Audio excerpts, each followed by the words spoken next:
संभलो कि सुयोग न जाए चला, कब व्यर्थ हुआ सदुपाय भला। समझो जग को न निराश अपना, पथ आप प्रशस्त करो अपना। अखिलेश्वर हैं अवलंबन को, नर हो न निराश करो मन को। दोस्तों नमस्कार, स्वागत है आप सभी का स्टडी विद ज्ञान प्रकाश में। तारीख है आज की 2 फरवरी 2021।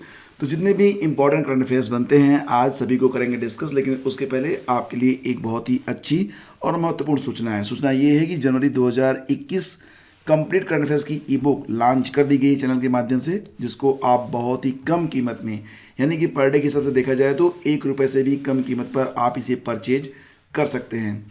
लिंक मिल जाएगा आपको वीडियो के डिस्क्रिप्शन में, जहां पर आपको क्लिक करना है और ये किताब आपको 30 रुपये में ही इस बार उपलब्ध करवाई गई है।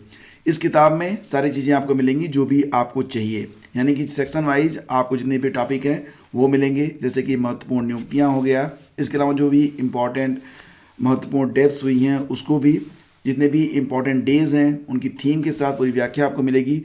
प्रत्येक प्रश्न जो भी आपको यहाँ पर मिलेगा उसको डिटेल में यहाँ पर डिस्कस किया गया है सचित्र, ताकि आपको समझने में कोई भी दिक्कत ना हो। तो बहुत ही शानदार ई बुक है जिसे आप मात्र 30 रुपये देकर परचेज कर सकते हैं, और मैं कहूँगा कि इसे प्रत्येक स्टूडेंट को परचेज ज़रूर करना चाहिए, क्योंकि यह बहुत ही अच्छी किताब है। जब आप इसे पढ़ेंगे तो आपको पता चलेगा कि आपकी जो पर्सनालिटी है वो कितनी इम्प्रूव हो गई है मात्र कुछ पन्ने पढ़कर ही। आगे बढ़ते हैं और शुरू करते हैं आज के सबसे बेस्ट करंट अफेयर्स को। पहला क्वेश्चन बहुत ही शानदार है। क्वेश्चन होगा कि लोअर जल विद्युत परियोजना का निर्माण कहाँ पर हो रहा है। तो फ्रेंड्स इसका सही जवाब होगा ऑप्शन ए, यानी कि नेपाल में बन रहा है लोअर जल विद्युत परियोजना। तो फ्रेंड्स आपको बता दें यहाँ पर कि सतलुज जल विद्युत निगम लिमिटेड नेपाल में 679 मेगावाट की लोअर जल विद्युत परियोजना का निर्माण करने जा रहा है। यह नेपाल के शंखुआ सभा और भोजपुर जिलों में स्थित है। इस परियोजना में कुल 3561 मिलियन यूनिट बिजली का उत्पादन किया जा सकेगा। फ्रेंड्स बात हो रही है यहाँ पर नेपाल की, तो आप जान लीजिए कि नेपाल की राजधानी है काठमांडू, एज यू नो। और राष्ट्रपति कौन है? विद्या देवी भंडारी। पीएम है केपी शर्मा ओली। और नेपाल की जनसंख्या कितनी है? ये है 2.16 करोड़। ठीक है, तो ये आपको याद रखना है। अगला क्वेश्चन भी काफ़ी अच्छा है। क्वेश्चन होगा कि थाई पुसम नामक त्यौहार ये किस राज्य में मनाया जाता है? थाई पुसम बहुत इंपॉर्टेंट।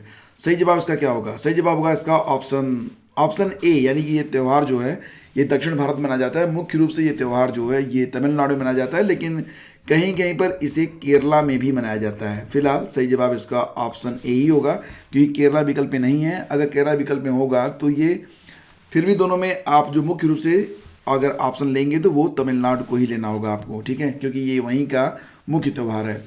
तो थाई पुसम त्यौहार एक महत्वपूर्ण त्यौहार है जिसे भारतीय राज्यों में तमिलनाडु में रखा गया है। वर्ष 2021 में इसे 28 जनवरी को मनाया गया। इसके बारे में विशेषता ये है कि इस उत्सव में तमिल क्षेत्र के जो स्थानीय लोग होते हैं वो इसको जो है मनाते समय क्या करते हैं कि अपनी बॉडी को छेद डालते हैं। आपने थंबनेल पर देखा होगा कि वहाँ पर एक ये तस्वीर देखिए आप। तो फ्रेंड्स ये तमिल कैलेंडर के अनुसार थाई महीने के दौरान पूर्णिमा के दिन होता है। त्यौहार का प्रमुख आकर्षण जो होता है वो पवित्र धार्मिक तीर्थ होते हैं। बाटू गुफाओं के लिए 280 सीढ़ियों पर चढ़ना है, और कांवड़िया पूरे उत्सव का पालन करने के लिए एक विशिष्ट जो अनुष्ठान करते हैं, और सुइयों जैसे हुक वाले नुकीले उपकरणों के माध्यम से अपने शरीर के अंगों को छेद डालते हैं। वे मंदिर की गलियों में घूमते हैं और मंत्रों और श्लोकों का पाठ करते हुए उत्सव के लिए ढोल बजाते हैं। सुशोभित रथों पर निकले देवताओं के जुलूस का भी लाखों प्रशंसक अनुसरण करते हैं। मुंबई अहमदाबाद बुलेट ट्रेन परियोजना के लिए किस कंपनी से अनुबंध किया गया है? मुंबई अहमदाबाद बुलेट ट्रेन परियोजना के लिए ये जो कंपनी है ये है लार्सन एंड टुब्रो, यानी कि LNT से इसका अनुबंध किया गया है। सही जवाब ऑप्शन ए होगा। प्रधानमंत्री नरेंद्र मोदी की सरकार ने साल 2023-24 तक, एक्चुअली में कोशिश ये की जा रही है कि 2023 में ही इसे लॉन्च कर दिया जाए, तो 2023-24 तक इस बुलेट ट्रेन प्रोजेक्ट को खत्म करने का लक्ष्य रखा है।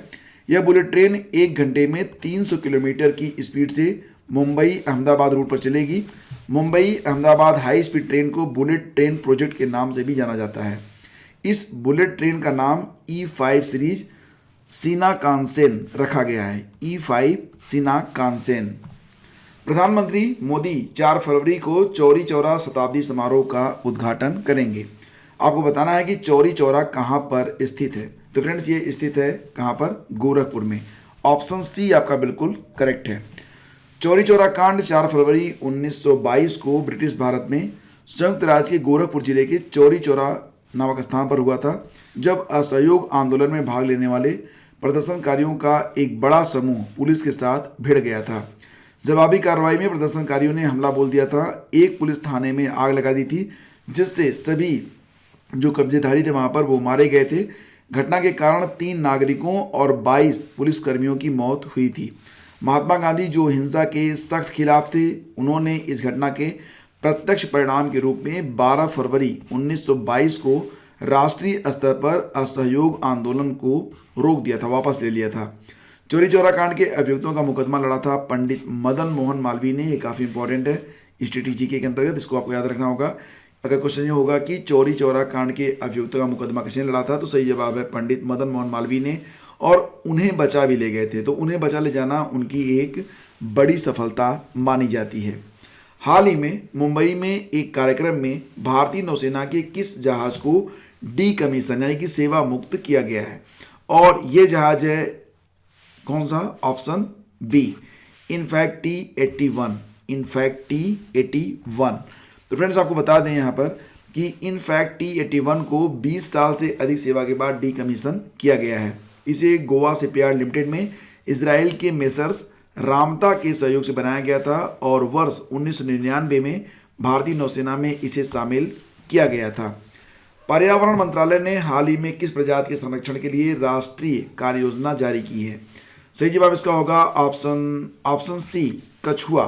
ठीक है, तो फ्रेंड्स आपको यहाँ पर ये बता दें कि पर्यावरण, वन और जलवायु परिवर्तन मंत्रालय, जो मंत्री कौन है, प्रकाश जावड़ेकर, उन्होंने हाल ही में मैरीन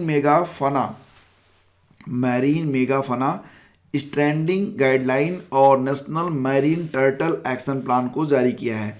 इस दस्तावेज में तट पर फंसे समुद्री जीवों की रक्षा करना, जैसा कि आप जानते हैं कि कई बार जो समुद्री जीव होते हैं वो समुद्र के तटों पर आ जाते हैं, वापस नहीं जा पाते हैं, तो उनकी रक्षा करना, समुद्री प्रजातियों और उनके आवासों का संरक्षण करना, ये सारी चीज़ें इसकी कार्रवाई में शामिल होंगी।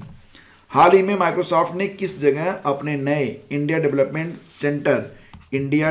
सेंटर IDC को शुरू करने की घोषणा की है? दोस्तों ये तीसरा होगा। इसके पहले 2 IDC केंद्र और बन चुके हैं। जो नया बनने जा रहा है वो बनने जा रहा है नोएडा में, नोएडा उत्तर प्रदेश में। सही जवाब ऑप्शन इसका ए होगा। ठीक है, सही जवाब इसका ऑप्शन ए है। तो IDC यानी कि इंडिया डेवलपमेंट सेंटर, ये हाल ही में नोएडा में खोलने की तैयारी की गई है। यह बेंगलुरु और हैदराबाद के बाद भारत में माइक्रोसॉफ्ट का तीसरा विकास केंद्र है। इसकी वास्तुकला ताजमहल से प्रेरित है। बात हो रही है माइक्रोसॉफ्ट की, तो जान लीजिए कि इसके CEO हैं सत्या नडेला। स्थापना इसकी हुई थी 4 अप्रैल 1975 को। हेडक्वार्टर मिलेगा आपको कहाँ पर, रेडमंड, वाशिंगटन DC, US में। अब बात करेंगे क्विज नंबर 1 की। तो क्विज ये पूछा गया था कि न्यूटन के किस नियम को गैलीलियो का नियम भी कहा जाता है? बहुत सारे लोगों ने इसका बहुत ही अच्छा आंसर दिया है। सही जवाब इसका ऑप्शन ए था, न्यूटन का गति विषयक प्रथम नियम। तो फ्रेंड्स यहाँ पर जो आंसर आए हैं उसमें काफ़ी विस्तार से लिखा है प्रतिभा जी ने, डॉक्टर प्रतिभा जी ने। उन्होंने बहुत सारी चीज़ें इसमें बताई हैं जिसको आप बहुत ही अच्छे से पढ़ सकते हैं और बहुत ही ढंग से इसको आप समझ भी सकते हैं। इन्होंने बताया है कि जो न्यूटन का प्रथम नियम है वो क्या है, इसे गैलीलियो का नियम या फिर जड़त्व का नियम, कुछ भी आप इसे कह सकते हैं, दोनों चीज़ें एक ही हैं। इस नियम के अनुसार कोई वस्तु गतिशील है तो गतिमान रहेगी, स्थिर है तो विरामावस्था में रहेगी यानी कि स्थिर रहेगी, जब तक कि उस पर कोई बाह्य बल आरोपित न किया जाए। सर आइजैक न्यूटन ने सबसे पहले 1687 में अपनी पुस्तक प्रिंसिपिया में, जो प्रिंसिपिया नामक किताब थी, उसमें गति के नियमों को प्रतिपादित किया था। इसलिए इस वैज्ञानिक के सम्मान में गति के नियमों को न्यूटन के नियम भी कहा जाता है। अब बारी है आज के क्विज की। क्विज ये है कि तिरंगे को राष्ट्रीय ध्वज के रूप में किस अधिवेशन में फहराया गया था? हरिपुर अधिवेशन, लाहौर अधिवेशन, बेलगाम अधिवेशन या फिर इलाहाबाद अधिवेशन?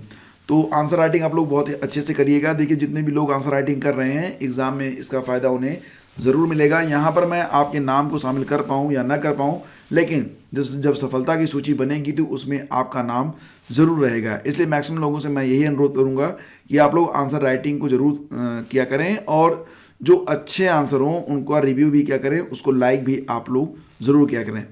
चलते चलते आपको दोबारा से याद दिला देता हूँ कि जनवरी 2021 करंट अफेयर्स की जो ई बुक है उसे आप परचेज कर सकते हैं। लिंक मिल जाएगा आपको वीडियो के डिस्क्रिप्शन में। कीमत इसकी रखी गई है मात्र 30 रुपये।